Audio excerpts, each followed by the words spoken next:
I want to say a very big thank you to everyone for joining the call this morning. Good morning. I think we'll be in our mornings, but good afternoon, good morning to everyone who's joining the call today. My name is Victoria Fajemile, and I am the policy advisor for Senegal, Nigeria.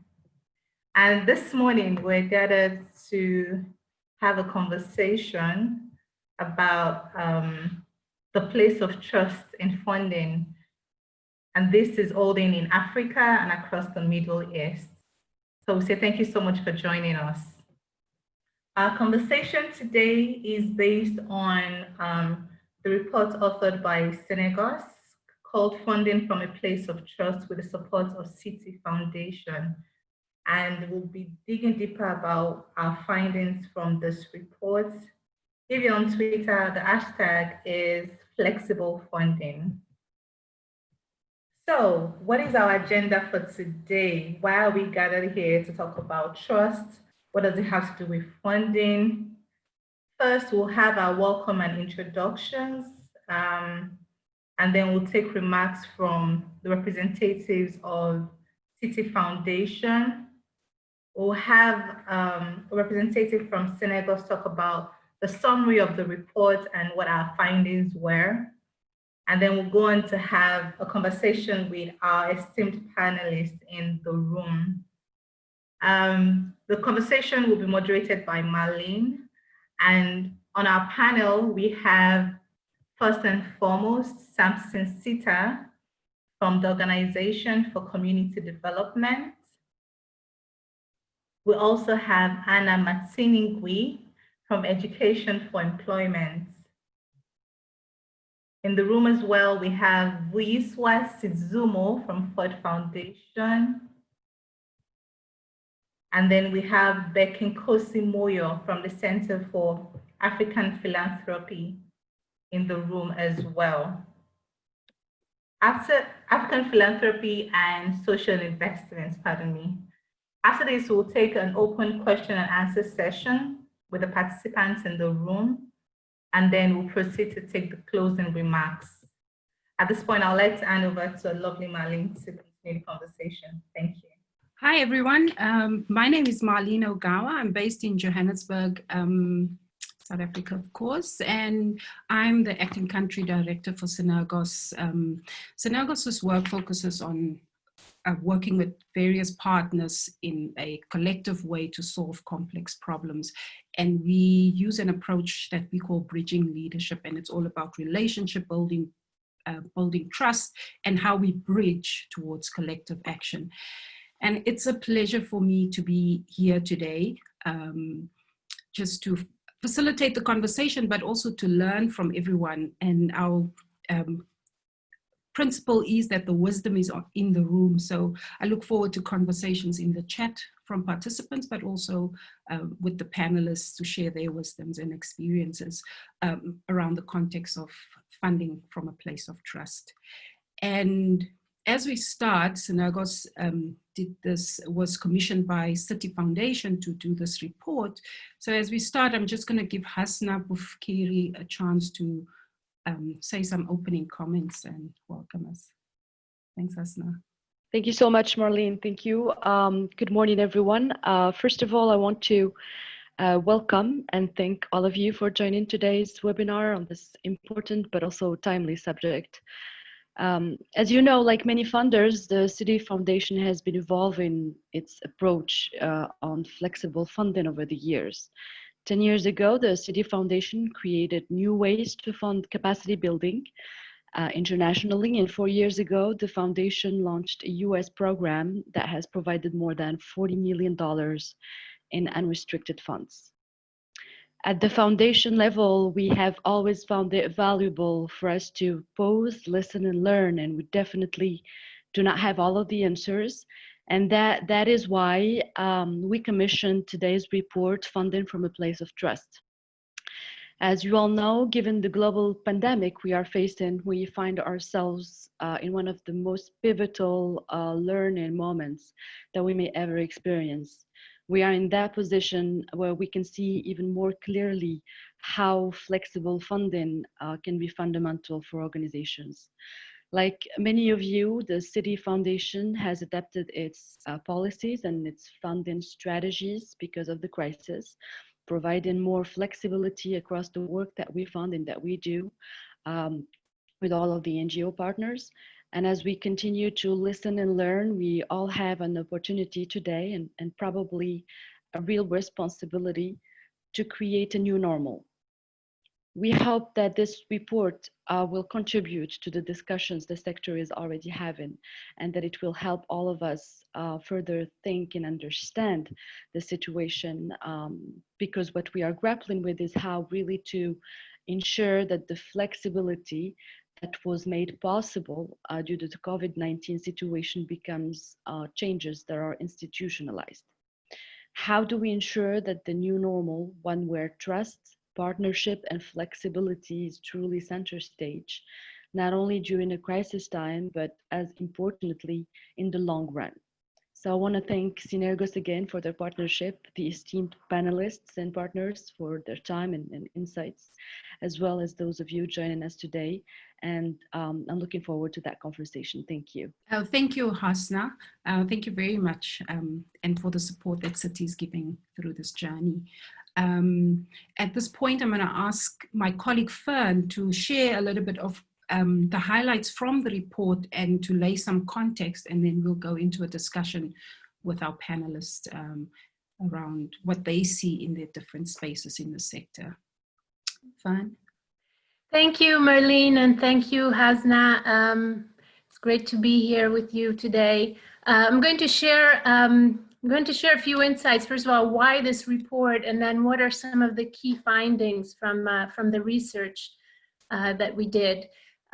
So the report is a result of research that looks at general operating support and capacity building grants for nonprofits. And the core question that we asked was, how do these kinds of funding add value, and how do they enable changes within nonprofits that drive results at the community level? By general operating support, of course, we mean unrestricted funding that's fully flexible and doesn't have limitations on time or use. And by capacity building grants, we mean the funds that are used to strengthen the overall organizational health of a grantee. So it's an investment in skills, capabilities, and systems, et cetera. So I wanted to get these definitions out of the way. As Hasna mentioned, the purpose of this work is really to contribute to the discussion, to think about general operating support and capacity building grants more deeply, and especially at this time when we are all facing this global pandemic, and the issue is even more urgent, and the importance of flexible funding is really at the forefront. Yet there's still not yet enough funders really prepared to extend this kind of support. You know, with notable exceptions, and one of them, the Ford Foundation, is joining us here today. Globally, not just in Africa, the Middle East, but globally, we need strong community-based organizations that are not just implementers of programs, but are an integral part of the infrastructure, and that are able to pivot when needed, when there's a crisis, as of now, or when there's an opportunity to keep serving the community. So general operating support and capacity building grants we see as playing a key role, and we'll hear more about this in the discussion. In the key insights from the report are drawn from conversations with more than 60 donors, intermediaries, and community-based organizations. And the report itself is structured around 4 profiles of organizations, including the perspectives of some of their grantees. And these profiles explore the role that general operating support and capacity building grants play in the dynamics of donor-grantee relationships and the value that they bring, and the tangible and intangible changes that happen within the nonprofit when capacity building grants and general operating support flow in, and how these drive results. On the screen, you see the names of the organizations featured in the report, which include the Firelight Foundation, which works in Eastern and Southern Africa, serving children and youth. And we're happy to have one of the grantee partners of Firelight with us here today, Okode in Tanzania. The other organizations featured in the report span the Community Foundation based in the United States, the Global Fund for Children, which is an international NGO working with 120 grantee partners globally, including in Africa, and Career Ready, which is a nonprofit operating in the United Kingdom. So these organizations featured in the report have different institutional structures and are illustrative of the range of players that we find in the field of development and philanthropy. And likewise, on the panel today, we have a cross-section of organizations focused on Africa and the Middle East, and all of them ultimately focus on bringing positive social and economic change to communities. So notwithstanding these different ways of operating and geographic scopes and sectors, the key themes of our research resonate across different kinds of organizations. And let me briefly take you through some of the key insights from the report. And the first one I want to mention is really one that is woven through our research and conversations, and it's reflected in the title of the report. And it's a notion that flexible funding can really be seen as a form of trust capital. So funding from a place of trust indicates that the initial emphasis comes from the giver. The organization that writes the checks, the funder, by choosing to provide flexible funding, gives up some control and signals the intention to work in a more equal partnership. And this can work a bit against the typical way of operating of many donors, which are maybe not so accepting of uncertainty and not knowing the outcomes. So funding from a place of trust and extending this trust capital really means overcoming that tension between the desire to define and predict results and the operating based on trust, which carries this uncertainty.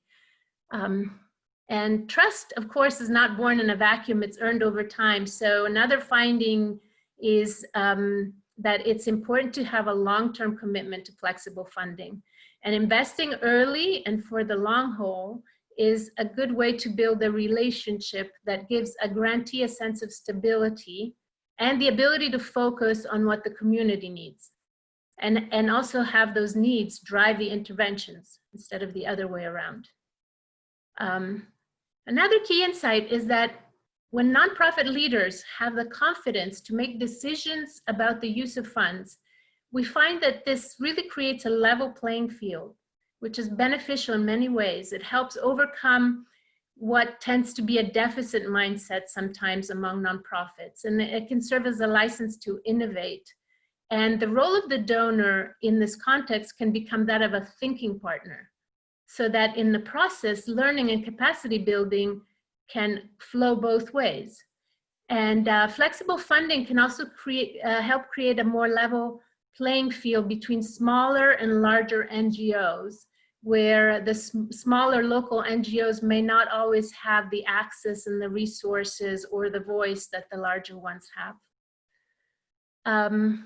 Another thing we found is that long-term flexible funding combined with capacity building grants can be somewhat of a gold standard that allows building skills and not trading off between capacity and programmatic growth from the standpoint of a nonprofit. So the presence of flexible funding, even in small measure compared to programmatic funding, can ensure that the new capacity acquired is sustained over time. So that the funding doesn't have to be large to have an outsized beneficial impact when it's flexible funding. Another point I want to mention is the notion of grantee readiness. And general operating support and capacity building funding can contribute to this readiness, which is the ability to use funds to better fulfill mission and impact. And this doesn't mean just the readiness in terms of skills and competency and the ability to absorb and use funds, but it's also associated with a mindset that is based on pursuing impact goals rather than project goals. Organizations that rely heavily on restricted programmatic funding have told us that they can find themselves trapped by having to think in terms of project goals rather than having that latitude of defining what success means for their communities and what impact means for them. Another point I want to raise is the important role of organizations that are intermediaries of funding. And these are organizations, the Firelight Foundation is an example. They're both grantees as well as donors. So they have a perspective on general operating support and capacity building from this double angle. And when restricted funds flow through intermediaries, the restrictions are passed on to the grantee partners. So the intermediaries themselves can be strong advocates for flexible funding because they know firsthand how this works and the advantages of flexible funding, so they can help amplify the voice of community-based organizations. We also find that when flexible funding flows through intermediaries, there's somewhat of a chain of trust that is created that reaches from the original funder all the way to the community level. Two final points. One is it's difficult to trace the impact of capacity building grants and general operating support on results at the community level. The flexibility of general operating support itself does not lend itself to creating a baseline and a timeline for measuring.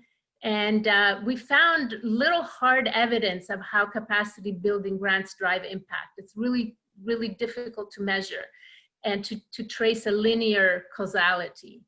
However, there's some interesting methodologies that are emerging. One that's featured in the report, mentioned in the report, it's called outcome harvesting. And it kind of reverses the lens by looking at what has been achieved on the ground and having donor and grantee partner work together to establish what's changed and what caused those changes. So tracing back the causality. Finally, while it's difficult to trace how capacity building grants and general operating support impact results, this kind of support can certainly play an important role in strengthening monitoring, evaluation, and learning systems, MEL for short. These are systems that require a large investment. Social outcomes are more difficult to measure than business outcomes. Yet, the burden is too often on nonprofits working at the community level to provide evidence of results. And these organizations may not always have the resources and the capacity to run a strong, effective MEL program. MEL investments are less useful when linked to a specific grant or project. And they're more useful when they're set up to provide data and learning that informs the overall strategy. So donors can support grantees in designing an MEL system that serves the purposes of both the grantee partner and the community. In sum, for organizations that are on the ground making a difference, the value of flexible funding and capacity building grants is unquestionable. Funding from a place of trust is a practice that shifts decision-making closer to the community and helps ensure that interventions are community-driven rather than donor-driven. And it helps to build stability, foster learning, and create the conditions for a nonprofit to innovate, to pivot in a crisis, to respond to opportunities, not just as implementers of programs or organizations called on to fill gaps, but as equal partners and integral part of the infrastructure. So, and now I'm going to turn back to Marlene. Thank you. And Marlene, now we can hear directly from our panelists. Thank you so much, Fan. Those are such great insights. And just before we go on to the panelists in that conversation, I would like to remind people to please punch your questions or comments into the chat share some of your thinking. Imagine we all together in a room. So as a community and in this virtual room, share what you're thinking. And as we shift on, to the panel, I really want us to think about the word trust and reflect a little bit on how we internalize it. So my question to you is, what does trust mean to you? So reflect on the word trust, and in one word, share. Trust is this. Trust means this for you. It can be any word that comes to mind, whether organizationally, within the sector as well. Just curious around that. Senegos, we emphasize building trust works, and we really see that as a way of also creating space, opportunity, the foundations for flexible funding and true relations with between grantees and donors.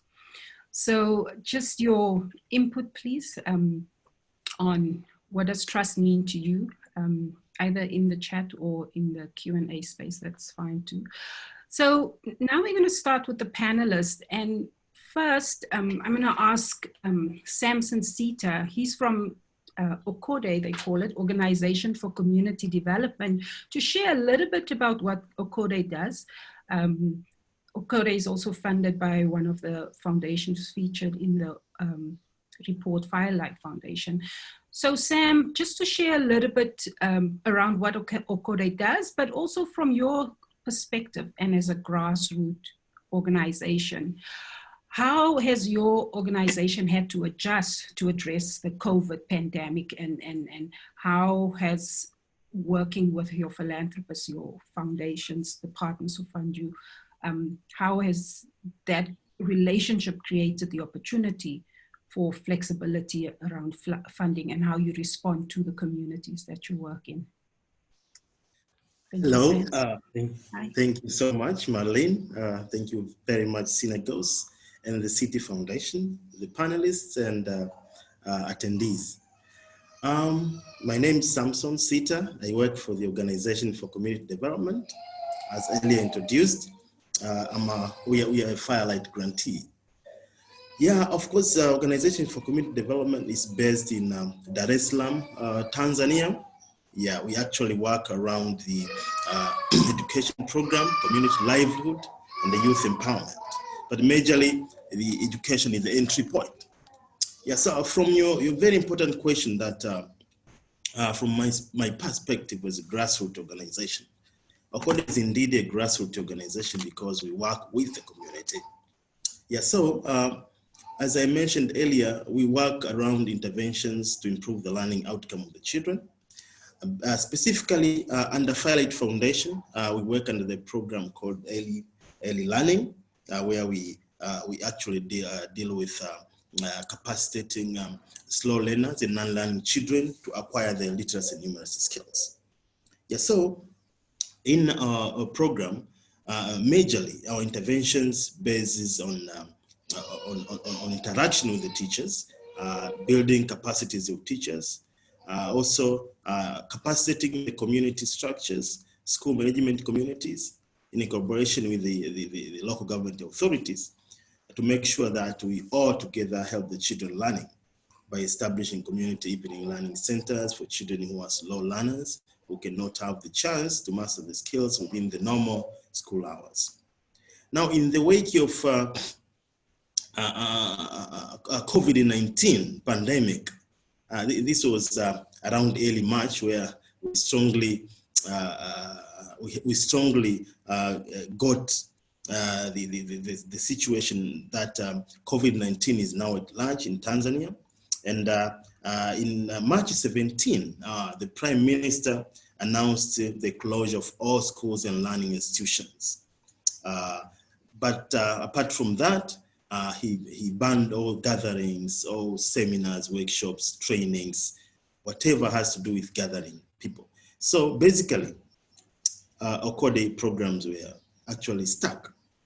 We actually didn't know what we could do at the moment, because yeah, we're actually we're afraid of our own lives as staff, but also thinking of our beneficiaries, the children, the community, and all.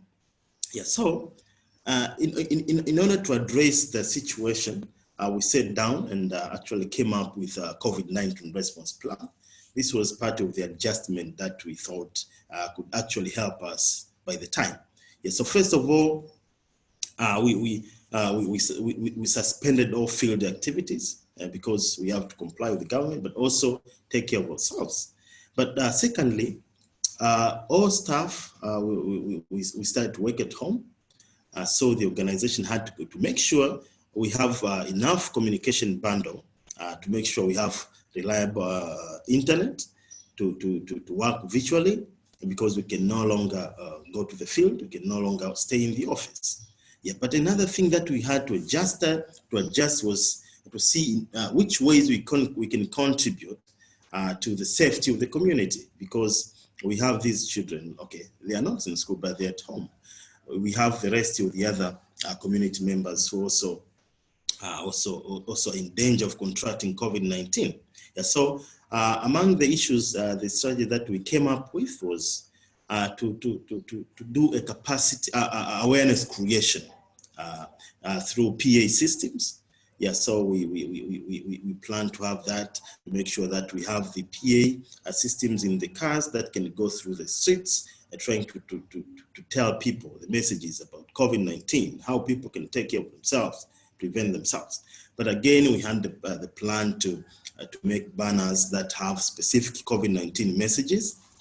Apart from that, we planned to establish hand wash points, because people, they understand that COVID-19 is here, but some do not really understand the importance of washing their hands, making sure they are not touching their faces and all that. So we plan also to establish hand wash points in the place. But apart from that, we also positioned ourselves to learn from like-minded networks and organizations.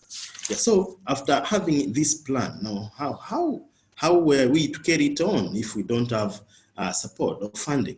Yeah, so the flexible funding, that's where the flexible funding came in. Actually, directly, I would say this as a compliment, as a compliment and appreciation to Firelight.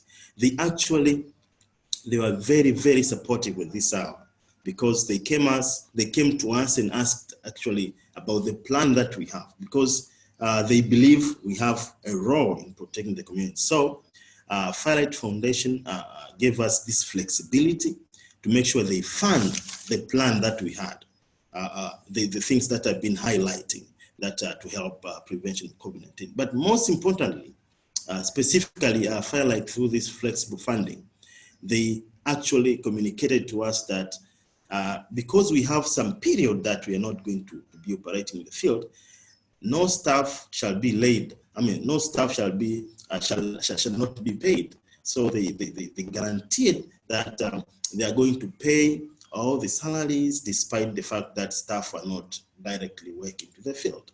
That was one of the very important things that they could afford us. So after having the flexible funding, that's when we were able to carry out this plan.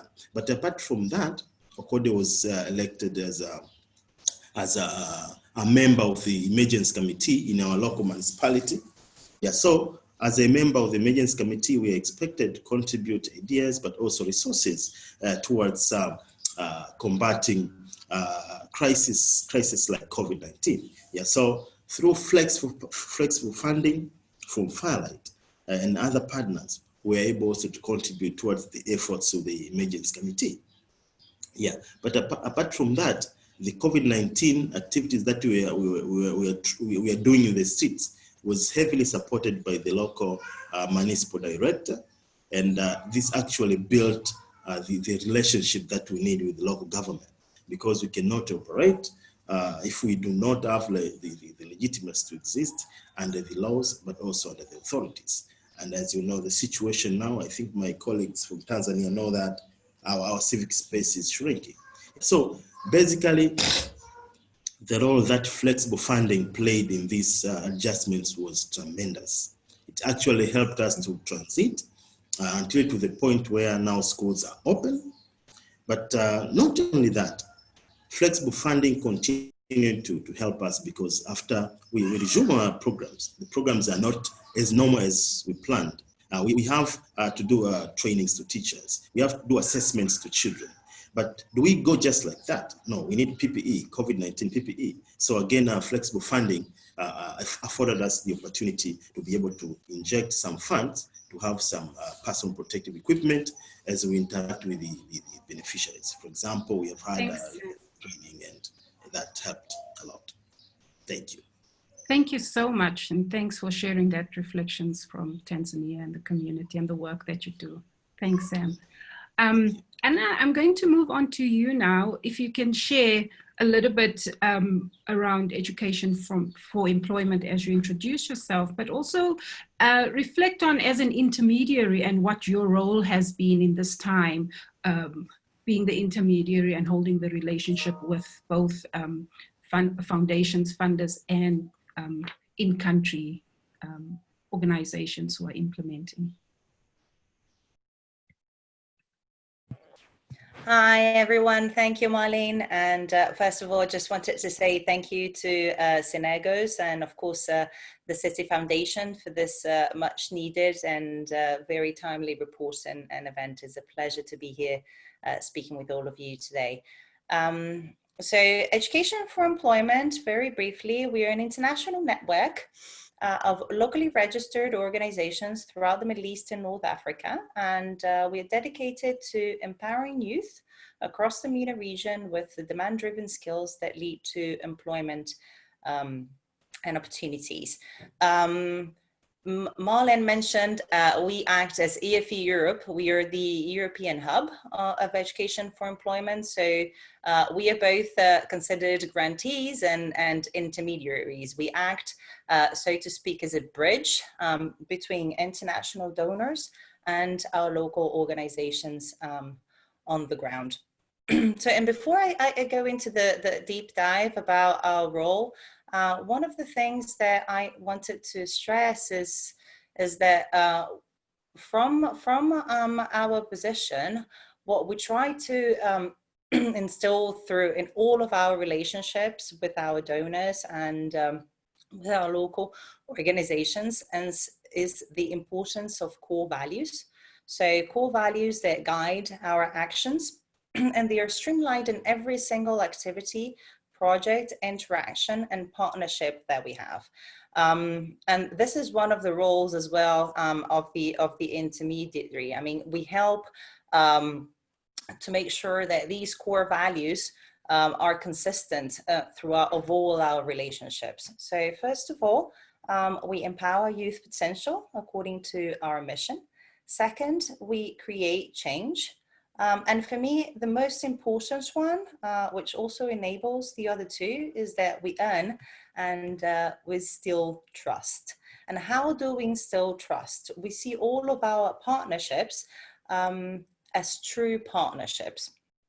And this is, of course, driven and based and achieved on results, but also very importantly, co-creation and constant dialogue. And this is one of the most important parts of our work, because when I talk about co-creation and constant dialogue, I don't mean only with our donors so that we can best serve our local organizations and the communities that we work with, but we strive to include all of our stakeholders. So youth themselves, of course, employed partners, educational partners.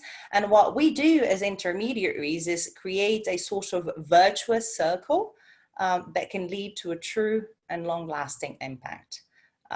Because when there is co-creation, there is ownership, there is appropriation, and all of which contribute to create that space for flexibility, for innovation, for using funds where the need is greatest. What we do, because we have an overall overview of projects and programs of the international scene of different operations across countries. How do we help our communities?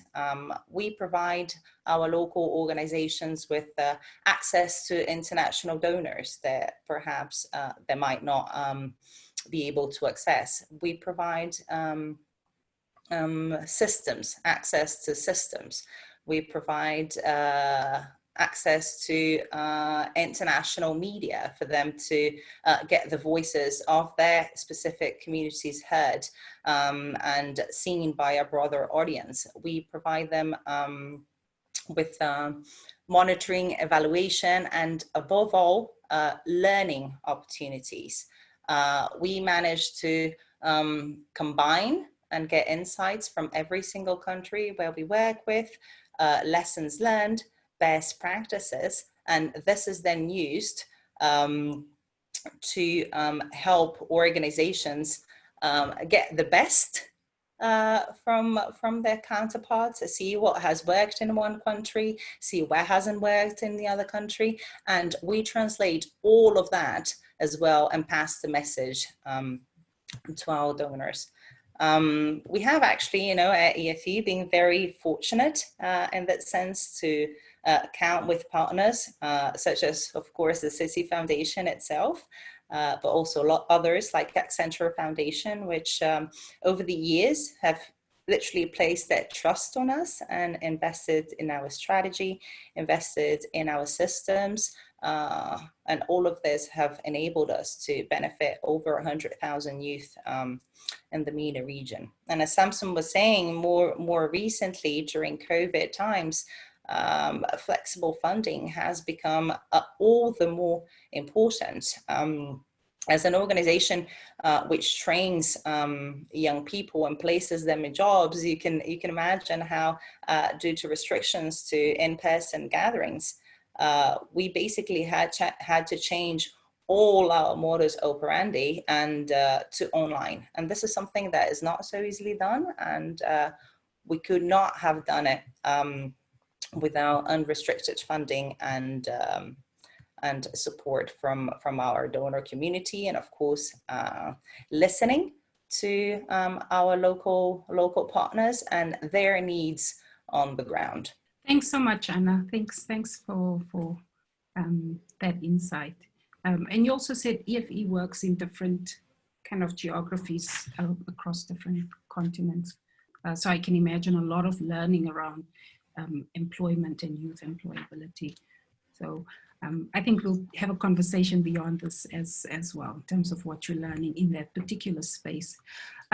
So now we're going to go over to Vuiswa, who's based at Ford Foundation, to reflect a little bit. I know Vuiswa and I in our pre-conversation, she spoke about one of the programs that Ford has implemented over time and just the learning from it. It's called the BOLD Initiative. So Vuiswa, if you can share a little bit about Ford and then also speak specifically about this BOLD Initiative, because I think it's good to share, and then we'll come back to a reflection around, what that infrastructure has meant in this time where flexible funding and capacity support has been so important for grantees. Thanks. Thanks, Marlene. And just to add to the congratulations to Senegal for the timely report. I think trust is going to be very key as we rebuild institutions, and in fact, as we rebuild societies in the aftermath of COVID. So this is a really important contribution, I guess, to the field. So I work for the Ford Foundation based in Southern Africa. And a couple of years ago, just maybe shortly before I joined Ford in 2017. Ford had invested about $1 billion, over a period that would be spent by organizations through 5-year grants. So the money was really earmarked for what a program that was then termed BUILD, which is about building institutions. And it actually incorporates the elements that Fen was referring to earlier of both general operating support and capacity building. So it's about institutional strengthening, it's about flexibility, it's about trusting organizations and putting grantees in the driver's seat, basically, to determine how their organizations would implement programs over that period of time. And I think the rationale for that was that if organizations have flexibility and, particularly executive directors can have this, just the comfort and security of knowing that, they have the resources for that period of time of at least 5 years. And within that period of time, they also have the resources to build their institutions and to strengthen them. Then, you have a better chance of organizations surviving. You have improved impact, you have improved results, and so on and so on. And so the target for Build Grants was, organizations that really work to disrupt inequality across the world. And so each of the 10 regional offices, plus our colleagues in the New York office, were then tasked to identify those organizations. And a number of, people used a number of factors to determine organizations that were important. But it was really also about sometimes taking risks and trusting, organizations that may have been new, have been starting up, or had been struggling for many years, but continued to do important work and saying, we trust that they'll be able to do the right thing, and with these kind of resources, this will help, put them in a better place over the 5 years. And I think the other thing was that it was felt that 5 years was a reasonable enough amount of time for organizations to at least have that space to re-energize, rebuild if they needed to. And we also invested in organizations that were quite strong because we felt that they were important for the fields we care about. And we wanted them to remain strong and to remain agile, dynamic, and responsive to what was coming up. But what this has also done, though, is that it has helped inform how we do grant making in general. So whereas 5 years ago, for an example, in the Southern Africa office, we may have had only 30% grants being general purpose grants. We now have, I think, between 60 and 70% of our grants are general grants. So which means that there's maximum flexibility and organizations have, room to use the money in ways that they feel is important without us prescribing, through, detailed line items. So for an example, all Build Grants have only 2 line items. One is for cost support, which largely focuses on institutional strengthening. And that could be literally anything from doing a strategic plan, to doing an evaluation, to doing board development, leadership development, staff development, anything. To the general support, again, which could be, which is even more flexible. And so that mostly people then use that for programming. So you're paying salaries of program staff and so on. So I don't know if I should stop there, Marlene, and if I've said enough. Thanks so much for you, Swa, and thanks for your note around trust. We're seeing it more and more in the different spaces, and it is important. And I keep coming back to the foundations we've laid over time are the foundations that are now helping us, and the scaffolding that's helping us now in this moment in terms of how we relate as grantees and grant makers. And now I'm going to go over to Becky. I've known Becky for quite a while and, have seen his journey in different spaces. And Becky's now at Wits University, and he'll speak about the center a little bit. But Becky, also my question to you, based on, I know you do a lot of research and in this moment also reflecting on what's happening and who's responding how across the continent.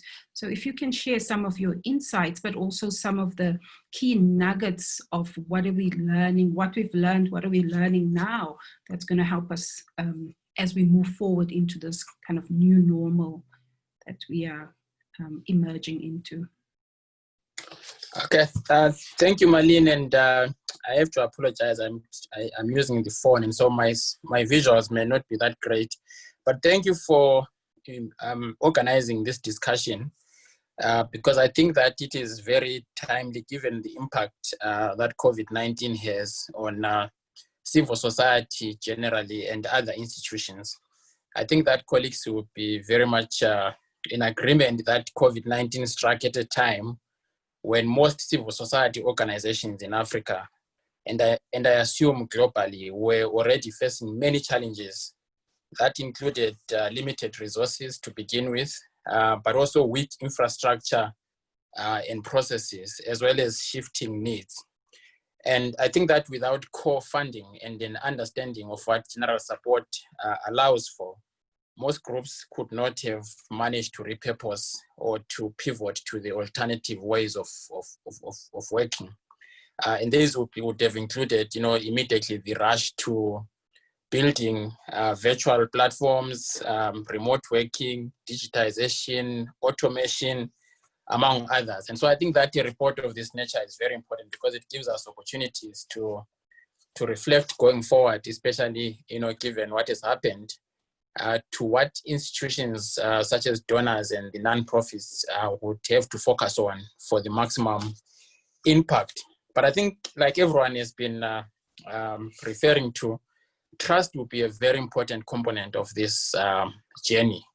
And I want to look at trust from two perspectives. And I found those two perspectives to be equally, to be mutually reinforcing. The first is competence-based trust. And what I mean by competence-based trust is, all of us enter into relationships based on what we are able to do. And we always, do the best of our abilities to make sure that what we deliver is of good quality, it's got impact, and we can use that to either raise more resources or to showcase what we are doing. And so that's competence-based trust, is how good are you at what you are doing.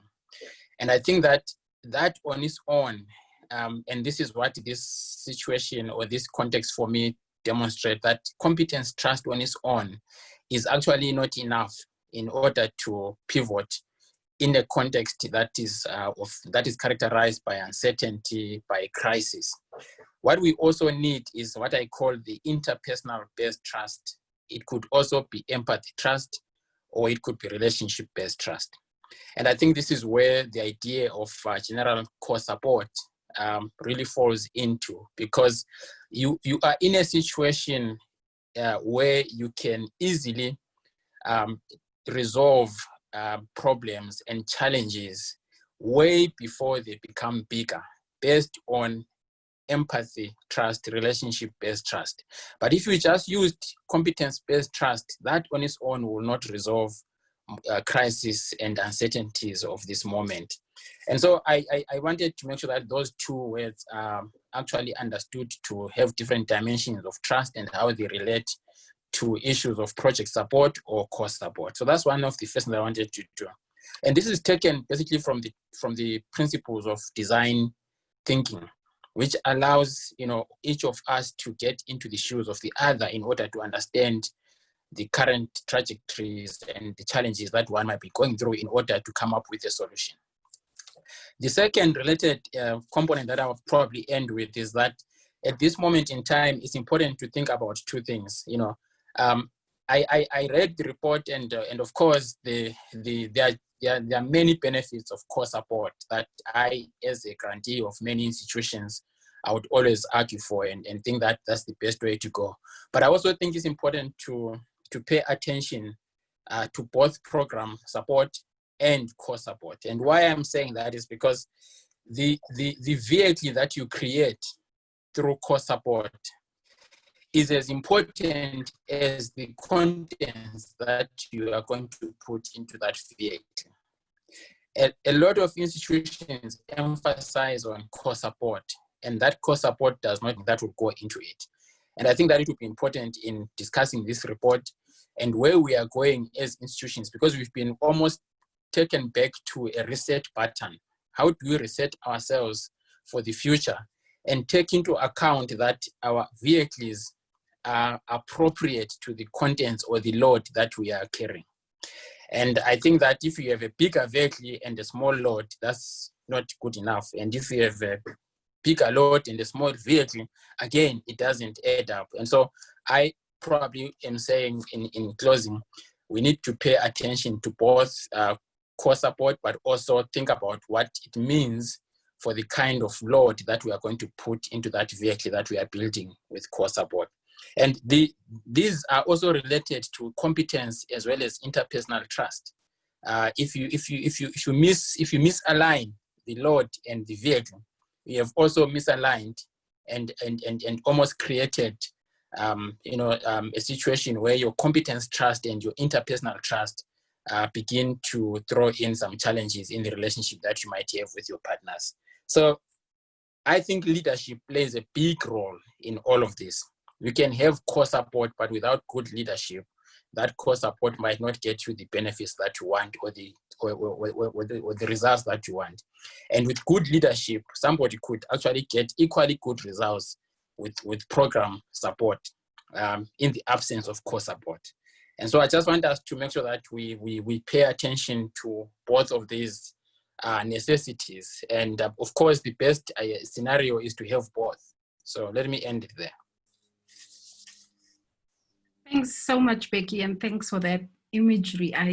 My mind is going all over the place just in terms of that image of the vehicle and the heavy load and what it does to the engine and the running of an institution or an organization if there isn't that balance. And of course, as you rightfully say, leadership is so important, and creative, innovative leadership in this time. So there's a question, and please, just reminding everyone to continue to put your questions and comments in the chat. I'm going to ask Fuiswa to respond to a question from Neha Mehra. What can be the approach for restricted funding? What's the approach that donors can take on to shift funding from restricted to flexible, unrestricted funding? And I know when I spoke to you, you shared some very practical stories, but also what you've seen in the field around the elements of power and, and the relations between donors and grantees. So if you can share a little bit, Fuiswa, around and respond to that question.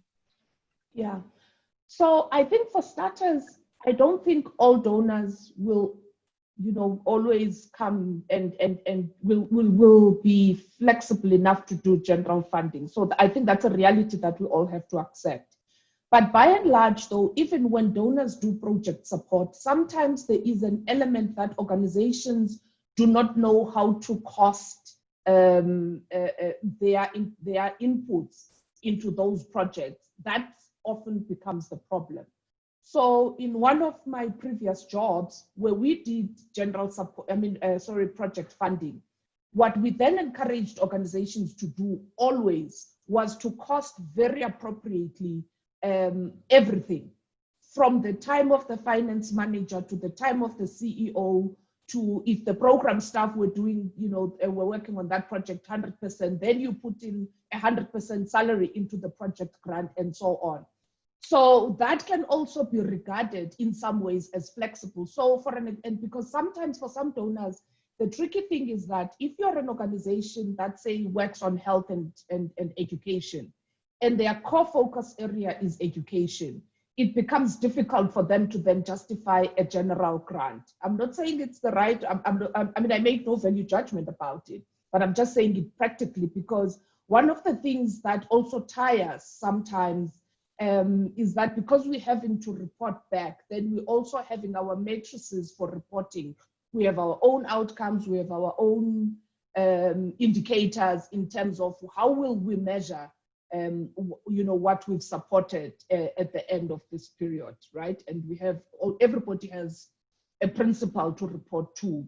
So even foundations, then I think sometimes we can be tied by these instruments. So in those instances, then, you find that, because it's not practical to give general purpose, because we are only an education funder. So because it can then include your health element, then it's not possible. But if, you know, the missions are aligned, I think, again, it goes to that element of trust and building relationships with institutions. Because also, for funders to really understand, you know, what organizations do, we need to invest the time, and we need to listen more. We need to hear what people do. We need to understand. And it also sometimes becomes very tricky, and in a way, because funders also hire people who are experts in those fields. And you find at times that they also have a theory about how change happens, you know, within those fields. And then they become, it's almost like they become an interference in how the organization sees, you know, how it needs to discharge its duties and how it sees as relevant in their fields. So in some ways, you know, you then have this almost like friction between what organizations want to do and what, you know, you as the program officer, who's also an expert in this field, feel you need to do. So it's to let go of that power and to trust that the organization knows what it's doing and to let them be in the driver's seat. Your role is to understand, ask the right questions and the relevant questions as a program officer in a foundation, but it doesn't mean that you need to interfere, because sometimes they see things you don't see. And that's what we often forget as program officers, that we're not in the field every day. So we don't see the things that people see. So I don't know if I'm answering the question fully, but I'm happy to say more. Yeah, no, thanks. That's very helpful. Yeah, and the word that you said a few times is around relationship. And the question that I put out to everyone: what does it take to build relationships? Just as we're talking, to think about that. What does it take to build those relationships? Anna, someone, I think it's Harry from Yali, was asking about, you know, the general appetite from funders around capacity building, especially, you know, the challenges linking capacity building to results. And what's your reflections around that? Thank you. I think, of course, you know, this varies from donor to donor. Also from, you know, to start on how they define themselves, whether they're grant-making organizations, whether organizations providing funding to projects. I think, you know, this is a process that has been evolving slowly but surely. And especially this year with COVID, we have seen how things have changed very rapidly. So everything has changed, but also I think donors, let's say, appetite to provide flexible funding. I think it again comes to a question of having a frank dialogue with all donors, with implementing partners, with local organizations, providing donors with real, up-to-date, consistent information from the ground, so that they can see how important flexible funding is and how it can lead to results. We need to get a process where there is co-creation and where organizations, so donors and grantees, meet halfway. What we're seeing as well is also how increasingly project funding includes some capacity building support. So whereas before you would see very strict projects with exact budget lines that, you know, that we, for us, for example, we could use for training. So it was training, placing youth in jobs, and that was that, with little to no perhaps room for innovation, capacity building, lessons learned, monitoring and evaluation, and above all, learning. So usually monitoring and evaluation is restricted to the life of the project. And we're seeing a very big surge in combined let's say grants. And of course, I mean, I do realize how it's not as easy to measure the results of capacity building or unrestricted funds as it is with project funding. But if core funding and relationships established for a longer period of time, you can measure. I mean, you see, for example, when small organizations start improving, let's say, the number of beneficiaries, or they start improving certain KPIs in general. So in our case, if we place more youth in jobs, if the youth that we place in jobs stay for a longer period of time than they would normally. So these are also very concrete indicators that you can definitely attribute to capacity building support. I mean, if you have better systems, if you have more time, meaning funds, to do additional fundraising, if you have more funds to do communications, and you can see how organizations grow exponentially when they start receiving institutional funding as opposed to restricted project funding only. Thanks very much, Anna. And I think the reminder is that it's a process and a journey over time, and the capacity foundations, the infrastructure support that organizations get, needs to happen over time and needs to be planned for, costed for intentionally as well, if you want to see deeper, longer term sustainable results. So thanks for that. There were some specific questions, Sam, around Tanzania. And I think also a question from Ezra. So if you want to respond to that, please, Sam. Thank you, Marlene. I think I've seen the question from Marlene Ezra. He was asking whether there is any other organization that received funding for COVID-19. Yeah, of course, Ezra, there is a cluster of partners in Tanzania working on ECD that have received. It's more than 10 organizations. Some of which you might know. There is Tahea from Mwanza, Ekoli from Arusha, and the rest. So we are grateful. We are about 10 or more organizations who received such support from Firelight Foundation. Thank you. Thanks. Thank you, Sam. Becky, now a question to you. What's your reflections, your message around shifting the power? I think there's, when we think about flexible funding, building trust, building relationship, what's the elements of shift that needs to happen between grant makers and grantees, that creates the space and opportunity for flexible funding in terms of the power at play? Okay, thank you very much. I will probably be drawing from some of my experiences. And by shifting the power, I assume we're talking about equalization of different things in terms of relationships, but also in terms of whether it's knowledge sharing or shifting resources from one group to the other, among others. And I think for that to happen, I see a number of things. Firstly is understanding the context in which both the donor and the grantee operate in. And I think that if we don't understand the context, it becomes very fuzzy and anyone can just do anything in that. And so once we are clear about the context and who is good at what, for me is very important. So both the funder and the grantee bring different things to the table, and clarifying those strengths and weaknesses in an open, frank dialogue for me is important, because it then opens up opportunities for how you engage.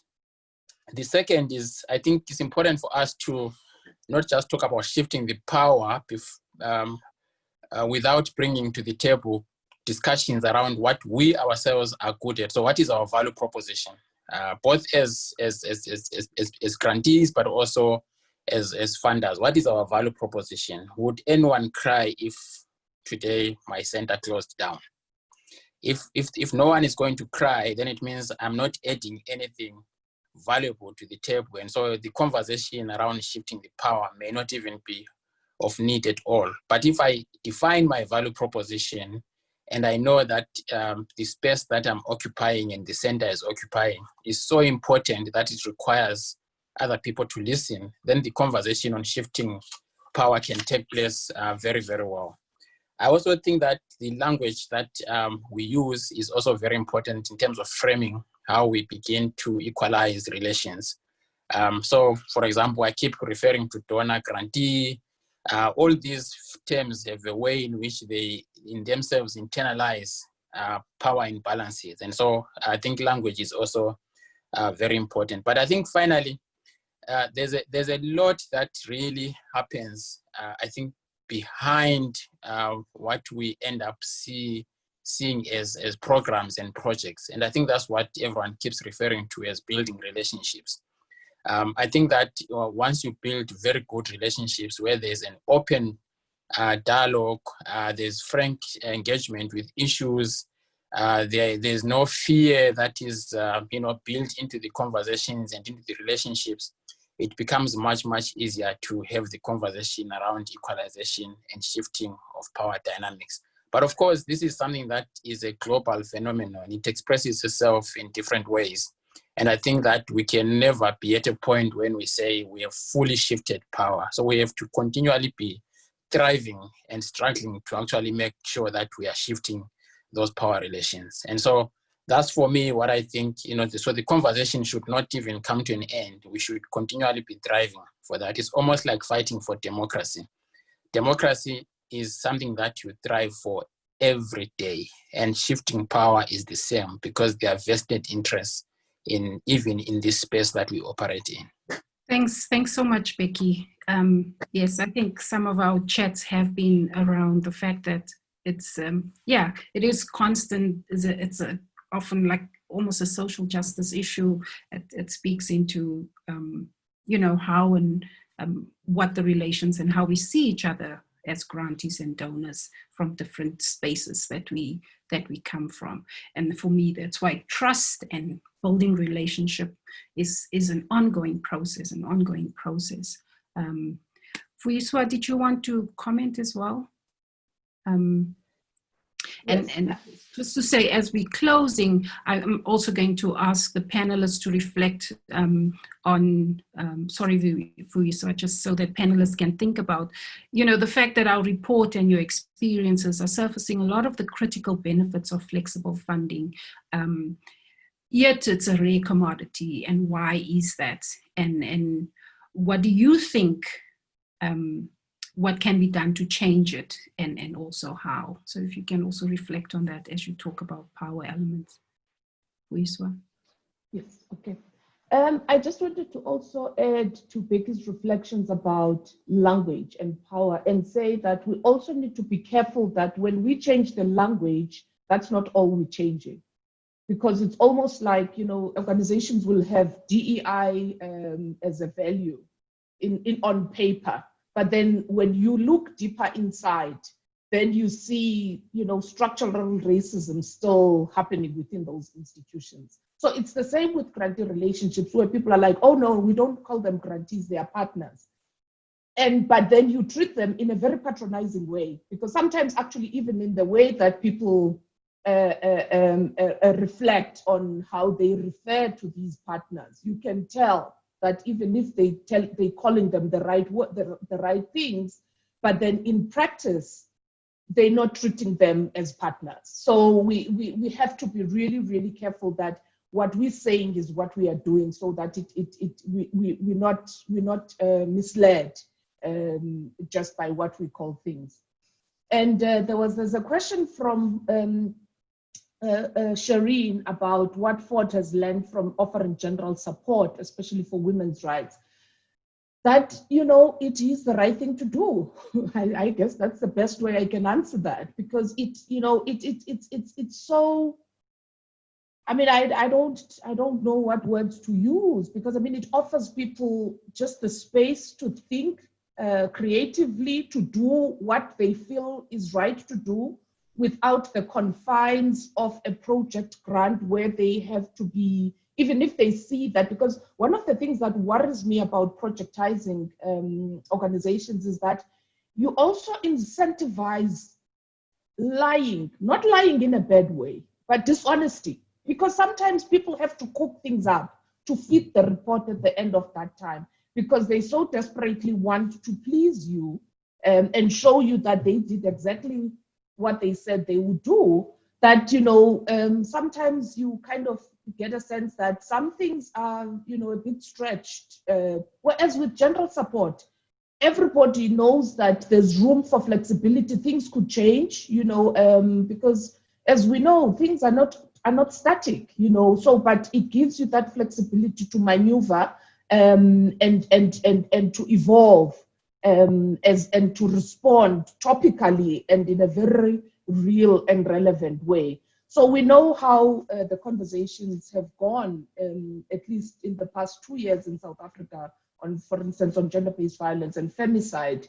If we were not listening, we would have missed the boat completely.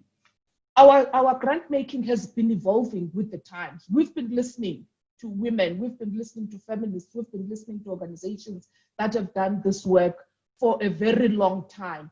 And our response has been based on that listening. So that general support has also been then a very real way for us to affirm that we are hearing what people are saying and what people are asking of us. That's the best way I can answer that. Thanks so much, Vuiswa. So the element of deeper listening, and one of the things that we do in our Bridging Leadership program with different leaders across different sectors is how do we open ourselves up to listen to community, listen to the people who work on the ground, go and experience. Yesterday you spoke about learning, going out into the field and have these honest conversations, which is very different when we read reports, and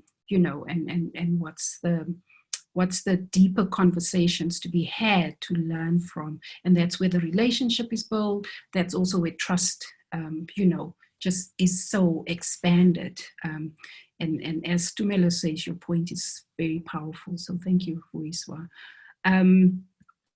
Sam, I'm going to go to you just to reflect on why do you think flexible funding is such as critical and important as it is.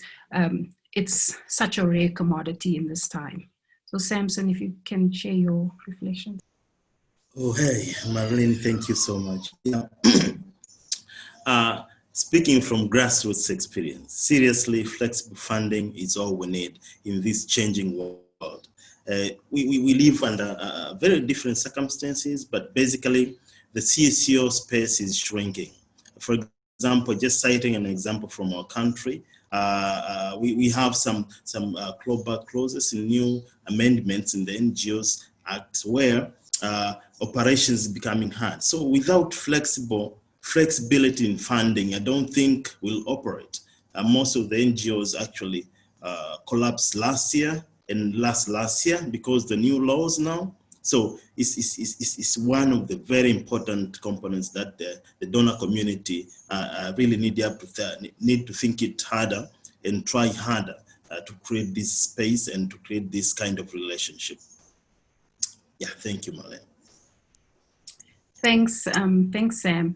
And I do want to emphasize, in the work that I do and I also facilitate, we say words make worlds. So languaging is so important, and what we name and how we say, that helps build a positive and appreciative relationship.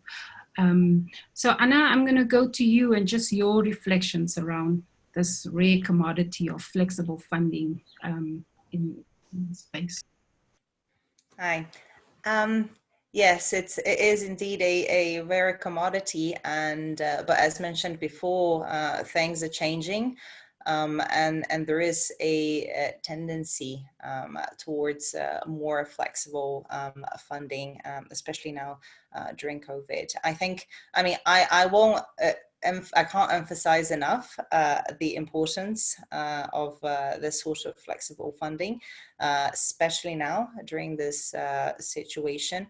And for organizations in the future, as the other colleague said, there are many organizations that without this kind of flexible funding and investment, they will not survive.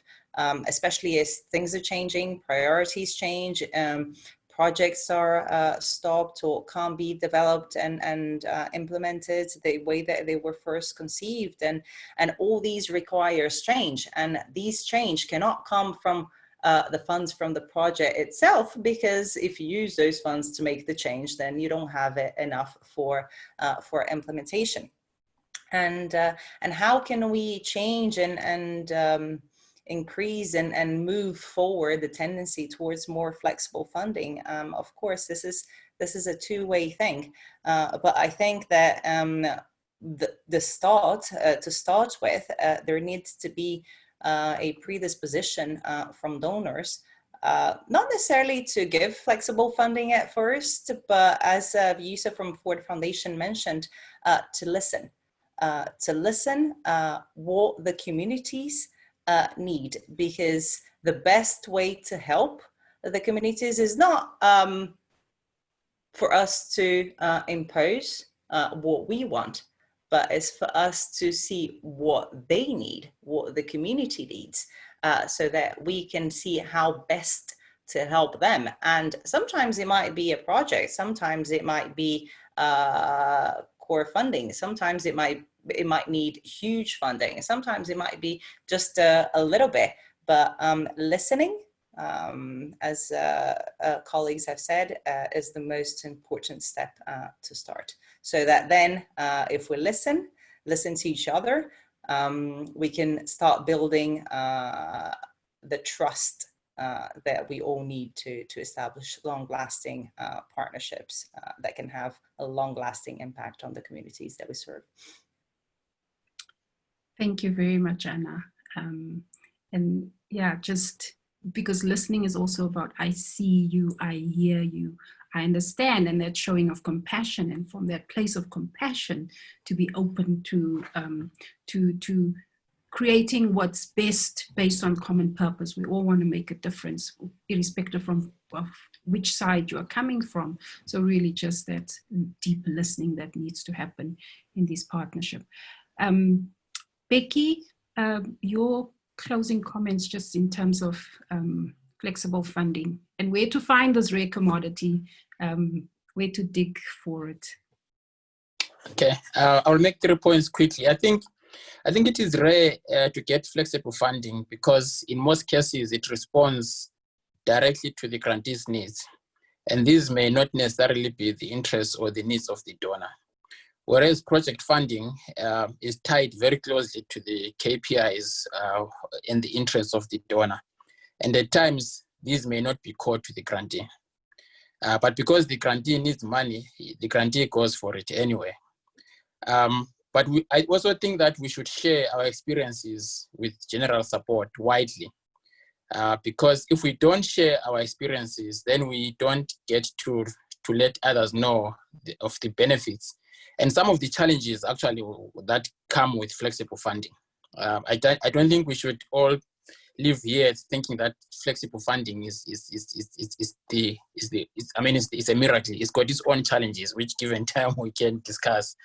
But it takes leaders in the sector to change this. I think change is usually demanded, and it is rarely given without a struggle. So we shouldn't wait for donors to give us this change. We should actually be asking for it and demanding for it in many ways. And so when I say take leaders in the sector to change this, I see 2 ways. One is a technical intervention. And I think Vuiswa referred to this when, this could be in the form of negotiation skills when it comes to agreements or the budgeting.